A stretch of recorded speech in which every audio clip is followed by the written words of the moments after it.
Ketegangan di Timur Tengah jadi salah satu yang dibahas dalam pertemuan antara Presiden Amerika Serikat Donald Trump dengan Presiden Tiongkok Xi Jinping di Beijing.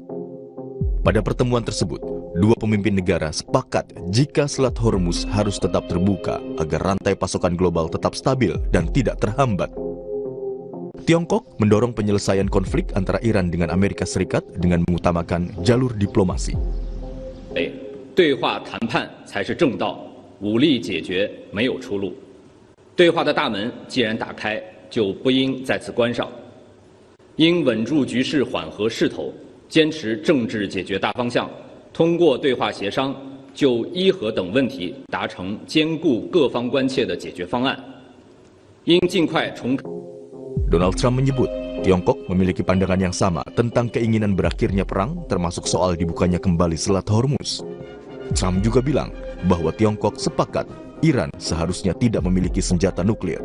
We did discuss Iran. We feel very similar to Iran. We want that to end. And we don't want them to have a nuclear weapon. We want the straits open. We're closing it now. They closed it, then we closed it on top of them. But we want the straits open. And we want them to get it ended because it's a crazy thing. They're a little bit crazy. And it's no good. Can't have it. They cannot have a nuclear weapon. Menteri Luar Negeri Iran menyambut baik dukungan diplomatik dari negara-negara lain, khususnya Tiongkok. Namun, yang jadi hambatan dalam negosiasi perdamaian, ada krisis kepercayaan Iran terhadap Amerika Serikat. یکی از مشکلات این هست که پیام‌های متضاد سخنان متضاد و گزافه‌گویی‌های غیر منطقی زیاد از طرف آمریکایی‌ها گفته میشه که مخالف هر گونه مسیر. Menurut Guru Besar Hukum Internasional UI, Hikmahanto Juwana, Tiongkok bisa berperan sebagai pihak yang membuka peluang damai Amerika Serikat dan Iran. Di satu sisi, Tiongkok kritis terhadap serangan Amerika Serikat ke Iran. Namun, dalam batas-batas tertentu, Tiongkok menjalin kerjasama dengan Amerika Serikat. Cina bisa berperan sebagai epicentrum baru, dan itu memang yang diharapkan oleh kedua belah pihak ya, yang bertikai, yaitu Amerika dan Iran. Karena begini, kita tahu bahwa Cina sebuah negara besar, dan Cina memang sangat kritis terhadap apa yang dilakukan oleh Amerika Serikat menyerang Iran. Tapi di sisi lain, Cina ini mau dalam batas-batas tertentu bekerja sama dengan Amerika Serikat. Karena ada kepentingan ekonomi. Cina bukannya tidak mungkin, dia bukan sebagai mediator sebagaimana Pakistan, tetapi dia yang akan melakukan sejumlah eksekusi yang menjadi permintaan dari Amerika maupun Rusia. Kita tahu. Hingga kini, ketegangan antara Amerika Serikat dan Iran masih belum mereda. Jalur diplomatik masih buntu. Namun, upaya mengakhiri perang terus dilakukan.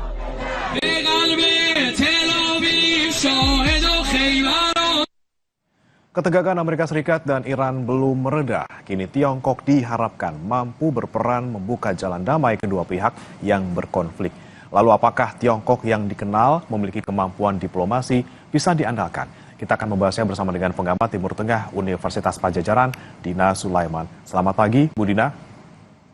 Iya, selamat pagi, Mas Bre. Ya, Bu Dina, Tiongkok sudah bertemu dengan kedua pihak, baik Amerika Serikat maupun juga Iran. Apa kemudian yang bisa terobosan apa yang dilakukan oleh Tiongkok dalam konflik kedua negara? Apakah bisa menjadi mediator? Atau sebenarnya Tiongkok hanya peduli soal dirinya, misalnya untuk pembukaan Selat Hormuz?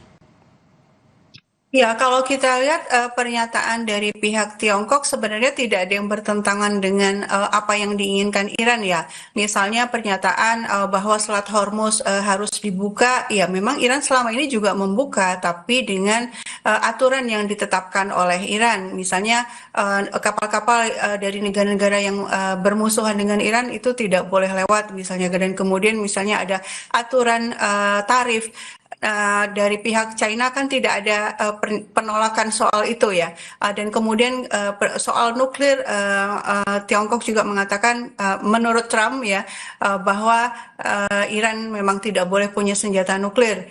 Iya, memang Iran tidak punya senjata nuklir juga, artinya posisi Tiongkok di sini apa ya istilahnya ya tetap pada tempatnya, artinya kunjungan Trump tidak mengubah apapun dari posisi Tiongkok.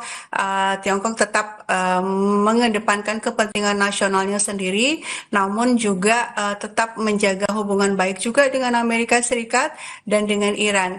Tapi dari sisi bahwa kepentingan nasional China itu lebih berat ke Iran ya, karena memang ada kepentingan soal minyak, soal logistik lain yang lewat Selat Hormuz, tentu saja Tiongkok tidak akan mematuhi atau menuruti kehendak dari Amerika Serikat secara penuh. Tapi Bu Dina, kalau kita bicara soal konflik antara kedua negara, Amerika Serikat dan juga Iran, apakah Tiongkok mau mengambil langkah lebih jauh lagi akan terlibat di dalam misalnya perundingan gitu untuk menjadi mediator selain Pakistan? Saya pikir kalau mediator itu tentu ini ya disetujui oleh kedua pihak. Nah, kalau seandainya ditanya kepada Iran, apakah Iran menerima Tiongkok sebagai mediator, saya yakin mau menerima ya, karena sebelumnya kan sudah ada ya normalisasi hubungan antara Iran dengan Arab Saudi kan dimediasi oleh Tiongkok. Sekarang pertanyaannya dari pihak Amerika Serikat mau tidak menerima Tiongkok untuk menjadi mediator. Saya pikir buat Amerika ini masalah gengsi juga ya, akan artinya Amerika mengakui bahwa China memang punya power lebih ya, punya leverage lebih. Kalau Pakistan saya pikir posisinya masih belum mediator secara sepenuhnya ya, masih seperti fasilitator juga ya, memberikan saling menyampaikan pesan kepada dua pihak ini.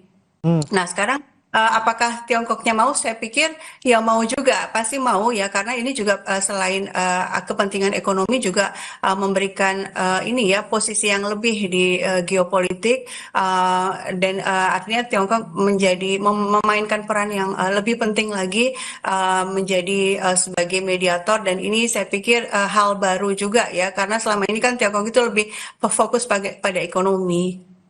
Tapi memang kalau untuk jadi mediator dari Amerika Serikatnya mungkin tidak mau ya karena gengsi gitu, akan mengakui Tiongkok memiliki kekuatan yang luar biasa. Tapi Bu Dina, ada yang bilang juga bahwa sebenarnya Tiongkok bisa menjadi penjamin, bukan penengah gitu. Misalnya dia bisa menjaminkan ke Iran bahwa tidak akan diserang lagi loh Anda, dan juga Tiongkok bisa memberikan jaminan kepada Amerika Serikat bahwa oke, saya akan menjamin Iran tidak akan kami pasok senjata ke sana. Bagaimana Anda melihatnya? Apakah ini artinya Tiongkok bukan penengah tapi bisa kemudian menjadi penjamin? Iya, saya setuju dengan pernyataan Mas Bre tadi. Jadi Tiongkok sepertinya selama ini pun di balik layar itu membuat situasi agar tidak terlalu tidak terjadi eskalasi penuh ya. Dari satu sisi bahwa Tiongkok ini terus membeli minyak dari Iran, terus melakukan investasi di Iran, itu kan membantu Iran ya, artinya ekonominya bisa tetap berjalan dan bisa ya pada gilirannya bisa melanjutkan perang dan perlawanan terhadap Amerika Serikat. Dan kemudian terhadap Amerika itu kan Tiongkok juga punya banyak leverage juga ya, logam tanah jarang, kemudian juga teknologi, pasar. Kita lihat bagaimana Trump datang bersama 30 CEO top dunia gitu ya, yang berbasis di Amerika Serikat. Itu kan menunjukkan bahwa memang Amerika butuh sekali dengan perdagangan dan bantu Tiongkok ya, supaya ekonomi Amerika Serikat tidak terus-menerus dalam proses declining seperti sekarang.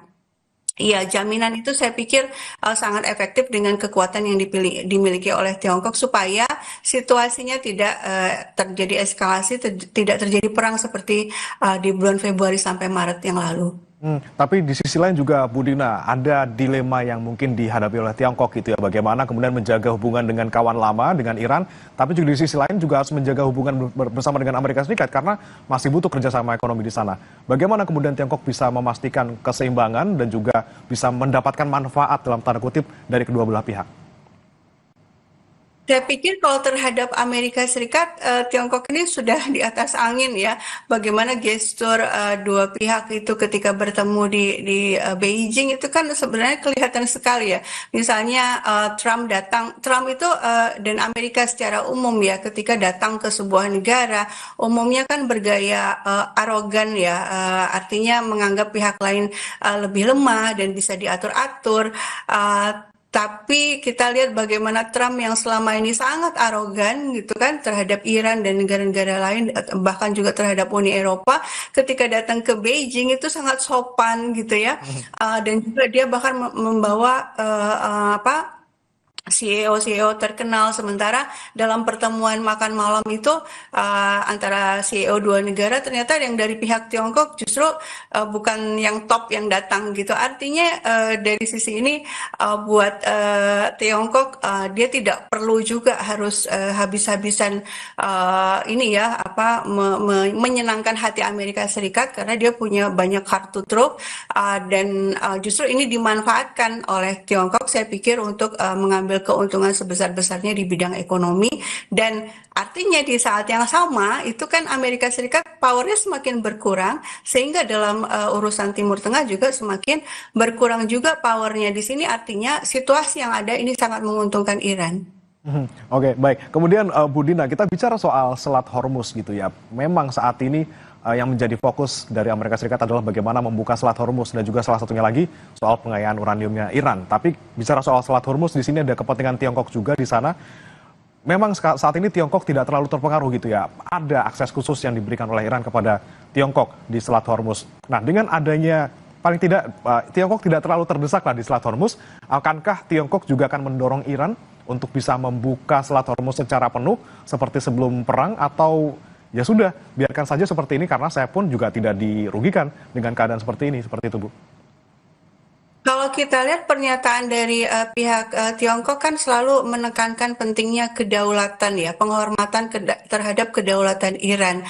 Ini kan artinya Iran itu diakui punya kedaulatan gitu ya. Sementara dari pihak Amerika Serikat tidak. Amerika itu menganggap bahwa Iran itu tidak punya kedaulatan, terutama juga terhadap Selat Hormuz itu harusnya diatur oleh komunitas internasional kan. Posisi Amerika seperti itu. Nah, tapi ketika pihak Tiongkok ketika berbicara soal Selat Hormuz, bicara soal kedaulatan Iran, artinya secara tersirat ya memang menerima realitas baru ini. Buat China nggak ada masalah. Dan yang menarik adalah masih Trump itu masih di Beijing, itu kapal-kapalnya China tuh lewat. Ini kan menunjukkan pesan kuat dari Teheran juga bahwa ini loh Trump datang tuh nggak ada efeknya. Selama ini juga Trump datang ke Beijing ya, selama ini juga kapal Cina bisa lewat, dan antara Cina dan Iran itu baik-baik saja hubungannya. Sehingga buat Beijing ya saya pikir seperti kata Mas Bri tadi ya, dia tidak punya kepentingan untuk harus kembali seperti masa sebelum perang. Buat China ini sama sekali tidak masalah, karena ya memang ini bagian dari kedaulatannya Iran untuk mengatur Selat Hormuz. Nah, kemudian kalau dari sikap Iran yang kemudian beberapa hari lalu bilang bahwa akan menyiapkan aturan baru di Selat Hormuz yang mana akan mengikuti hukum internasional, di mana mungkin kalau dari sisi hukum internasional ini soal pengenaan tarif ini kan sebenarnya katanya melanggar gitu, Bu Dina. Apakah ini artinya Iran juga sedikit melunak ataupun berkompromi soal Selat Hormuz ini?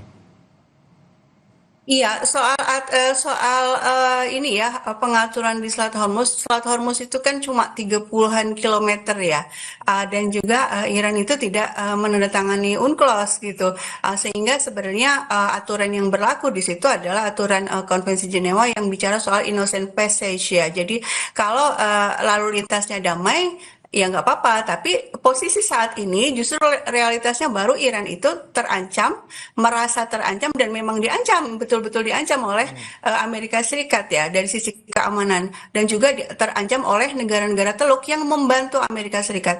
Sehingga dari sisi ini Iran itu berhak untuk menetapkan aturan baru, dan saya pikir ini bukan masalah melunak atau tidak, karena sejak awal juga Iran tidak menutup secara penuh karena menyadari juga dampak negatif secara globalnya ya, tapi dia menggunakan itu sebagai daya tekan kepada semua pihak gitu ya, termasuk bukan hanya Amerika Serikat tapi semua pihak, termasuk kita juga di Indonesia ya, untuk